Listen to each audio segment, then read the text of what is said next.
Alright, so let's see the our file setup which I already created. It's very simple setup. Sorry, just create one geometry as our base tornado object. For that you have to create cylinder. Yeah, it's a cylinder, then add noise on it. Alright, then add twist. Okay, then add one more noise. Alright, just animate this noise and rotate this geometry. So here we got the base object of our tornado. Then create our FumeFX object source and add our cylinder into this. And again here you change the type to shell and make some noise map for our fuel and temperature. For that, just go to material editor, create map text noise map using fractal. You can see the parameters over here. Yeah, that's it. And add this noise map into our fuel and temperature map. Then create our container, FumeFX container, and add this object source into and add our FumeFX object source into object and source section. That's it.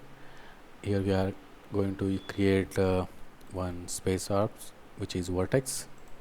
You can create vertex through space arcs forces and create vertex.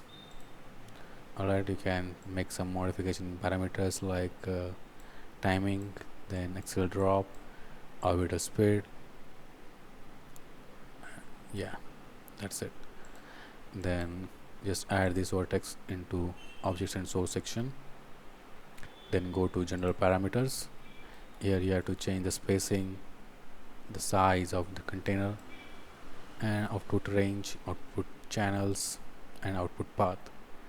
After that, just go to simulation section, change the quality, maximum iteration, then gravity, vorticity, velocity damping, then turbulence noise. Yeah, that's it. After that, just proceed to fuel section, and here you have to change the fuel buoyancy. No, sorry, don't change the fuel buoyancy, just change the ignition temperature, burn rate, and heat production, expansion.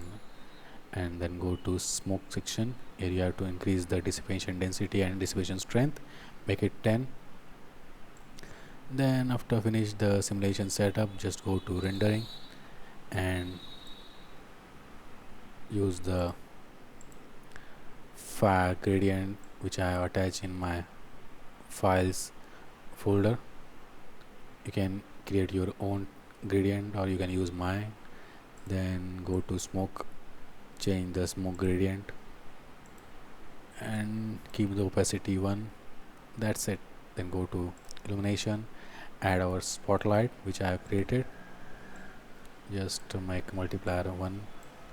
Then turn on the atmospheric shadow and add our spotlight into illumination section. Then go to multiple scattering, just turn it on and increase the maximum depth and fall off. That's it. Just hit the render button, simulation button, and then hit the render button. After finish our rendering, just go to After Effects and load all the elements into After Effects. So you can see the setup of our fire tornado. You can add this foreground layer your own. It's very simple, it's not a very detailed fire or smoke. Yeah, you can see this. It's very low risk fire and smoke because we are not going to show it very clearly because we will use some blur on it. Then add this kind of fireballs and particles around the tornado. You can see these parameters of fire tornado: brightness, glow, sharpen. You can use your parameters. It's not necessary to follow my parameters or effects.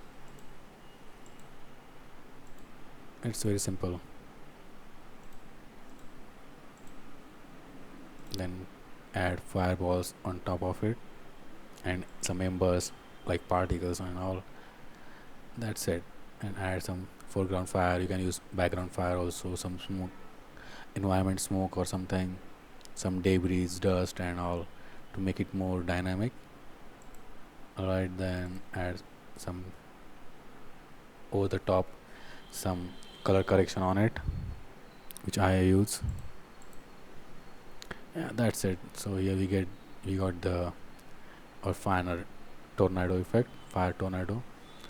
I hope you get the idea which what process I use for this. You can use or follow this, or you can create your own fire tornado. So good luck for this and have a nice time.